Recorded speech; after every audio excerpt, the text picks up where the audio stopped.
Sunshine, Wild Ones, it's Bernadette. I am here for your Pick a Card Daily Tarot reading for this Friday, October 23rd, 2020. And you might notice that my demeanor is a little bit different than it normally is. And that's because today's card will take a little bit of extra time, just maybe a little bit more sensitivity to talk about, because it is the Bluebird, which is the Three of Swords in my deck, which is what I read with. And for those of you just joining us, I read from the Arcanimal Tarot and Oracle deck, which is my deck. It's based on the Rider-Waite system, and then brings all of the really powerful in-depth animal totem, spirit animal, animal ally energy into it. And so it's particularly important that I handle today's reading with care, because today is Friday.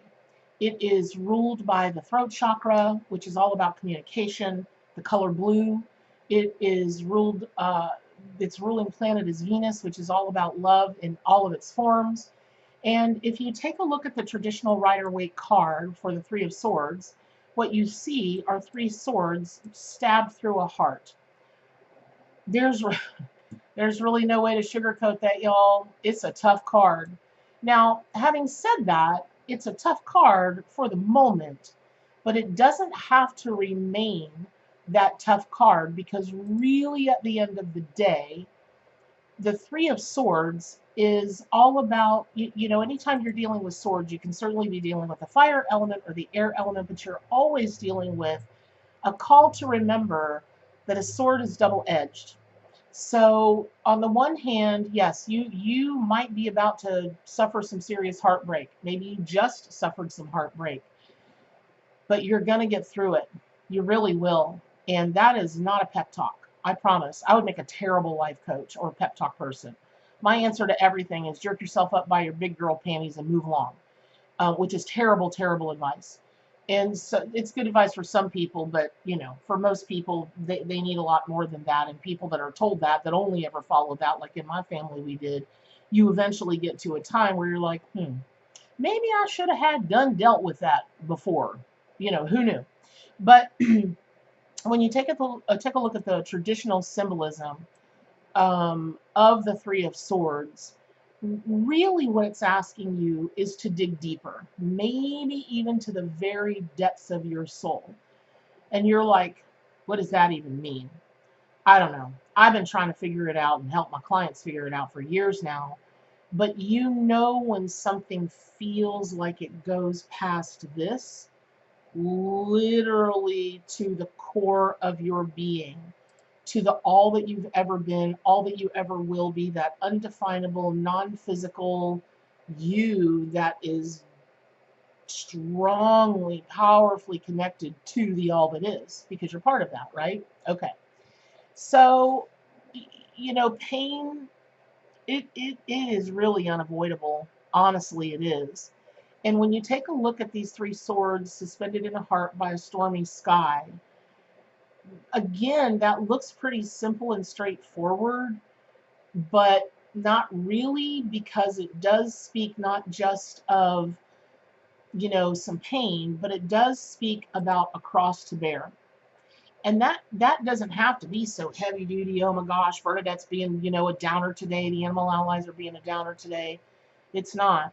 But I always ask the animal allies to shoot straight with me, to shoot straight with my clients, to shoot straight with my students, because in the absence of that, in the absence of trying to turn everything, put a positive spin on everything, the messages and the lessons and the growth that are really being called for can sometimes get missed. And fortunately or that's where some of our biggest growth comes from. And for those of us that have been through a dark night of the soul, or you might be going through a dark night of the soul, you might have been through dark nights of the soul, you hopefully you realize when you get on the other side of that, if you've really taken into consideration your responsibility, your actions and reactions, and how that affected this person, that person, yourself, and everything, my goodness, you're a much wiser, hopefully much more woke kind of person, right? So there really is a silver lining in this, which is why Bluebird, I mean, listen, y'all, Bluebirds are Mr. Bluebird's on my shoulder. I mean, my goodness, if this is not the harbinger of happy, I don't know what is. And they're songbirds and they're sweet and they're this vibrant blue and they flitty flit through the forest and um, but there are some really interesting stories out there in Native American lore that they weren't always in the symbol of happiness. They were ugly once upon a time. And there's, as the story goes, the bird entered the waters of a magic lake. It was 4 consecutive days. And on the fifth day, the bluebird was no longer ugly. And so, really, what that suggests is that whatever ugly time you're going through, it won't be ugly forever. And you can enter those magical waters, those sacred waters, whatever that means to you, and emerge on the other side um, happy and joyous and abundant and just freeing yourself from those shackles. Because, listen, if your heart, especially today, because it's the Venus day, right? TGIF, wah, wah, wah, wah. If your heart has been stabbed, what you gonna do? You gonna leave those swords in there forever to rust and rot, or you gonna rip those puppies out and suture that stuff up, take antibiotics, and figure out how to move forward? Hopefully, you're gonna figure out how to move forward. Now, having said that, let me just say this: the Kabbalists call this card the Lord of Strife, and again, we're looking at a delicate balance between a double-edged kind of thing. Get your cries out. Cry, cry, cry, cry, cry. They're tears of healing.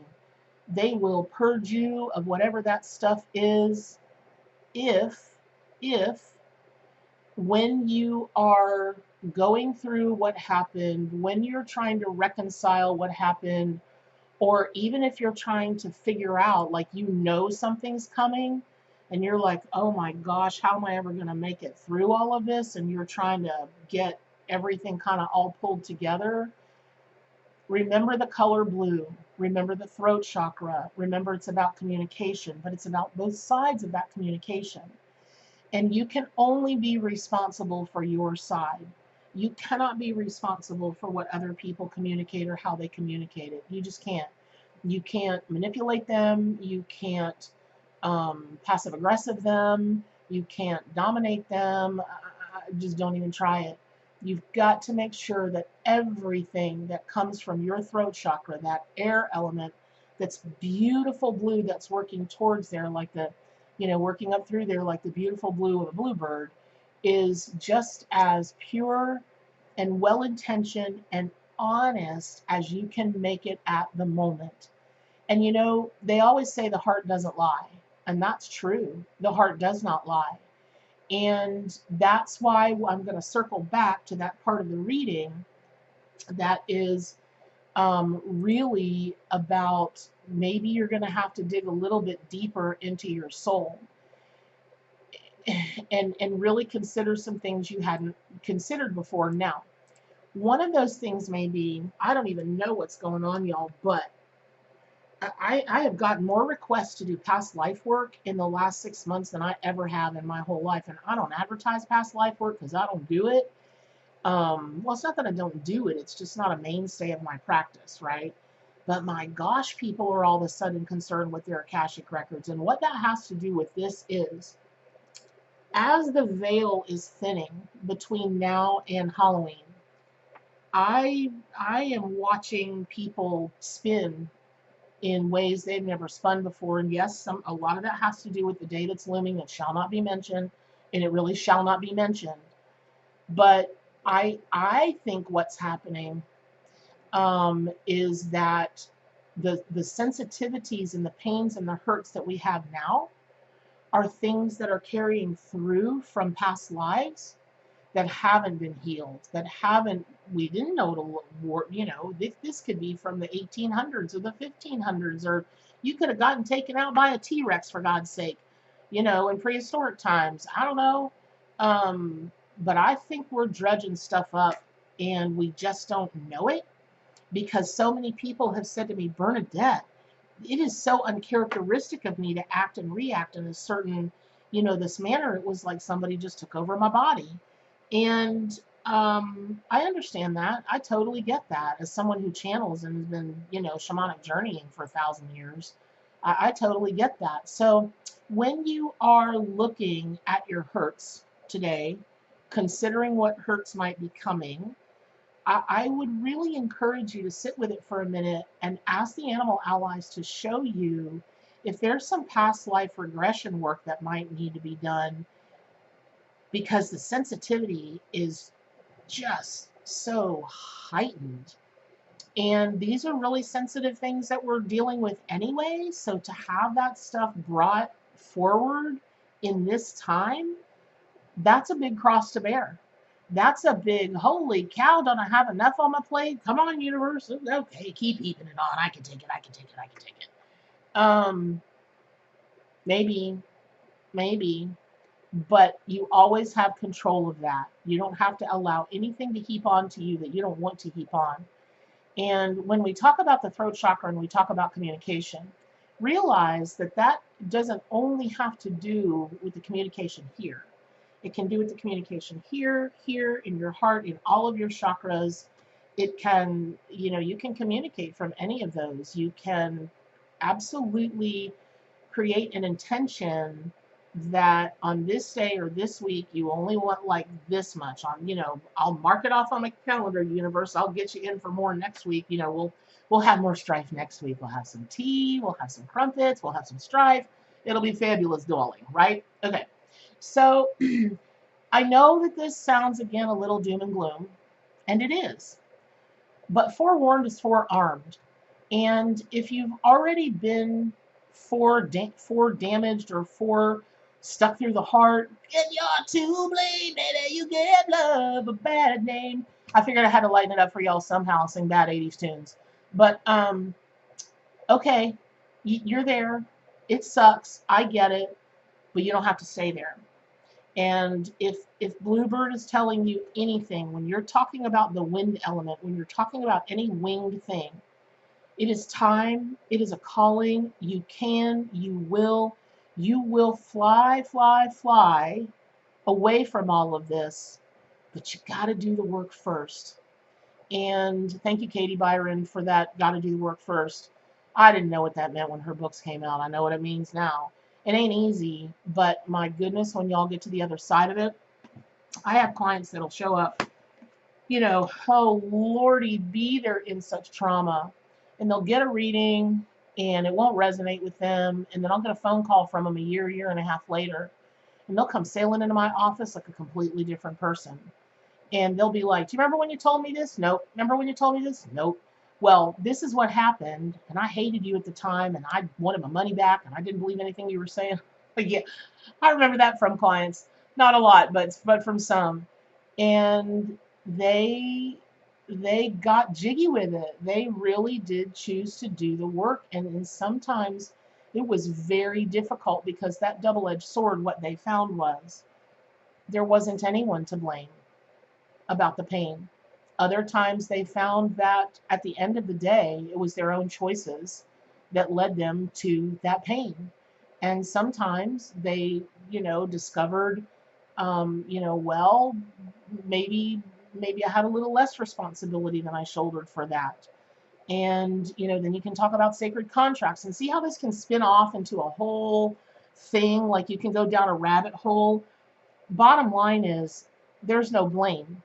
If you stay away from the blame game and you merely look for the reasons why, and you ask the animal allies to show you how to make different choices, how to communicate differently, how to really come from a place of love in everything that you say, even if it has to be tough love at that moment.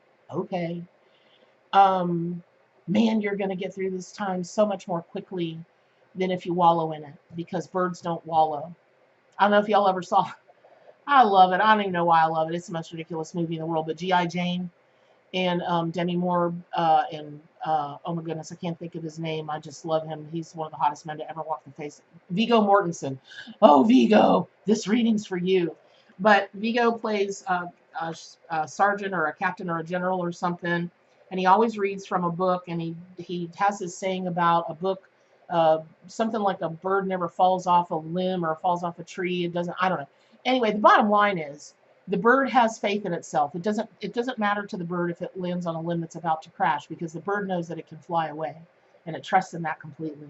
And today that's what you're being called to do, to trust in your ability completely to move through this time, to heal, to move through any future times and heal and take wing and be joyous and abundant and show all of your beautiful, beautiful blue colors all around. It's coming, y'all. It really is coming. I promise you, if you'll just show up and you'll just do the work. You got Mr. Bluebird sitting on your shoulder. I promise you, you do. All right. I hope that was helpful. Lord, hope tomorrow is something a little more shiny. So please subscribe to my YouTube channel. Pick up your copy of the Arc Animal Tarot and Oracle deck. And as always, even if you got 3 swords stabbed right through your heart, stay wild.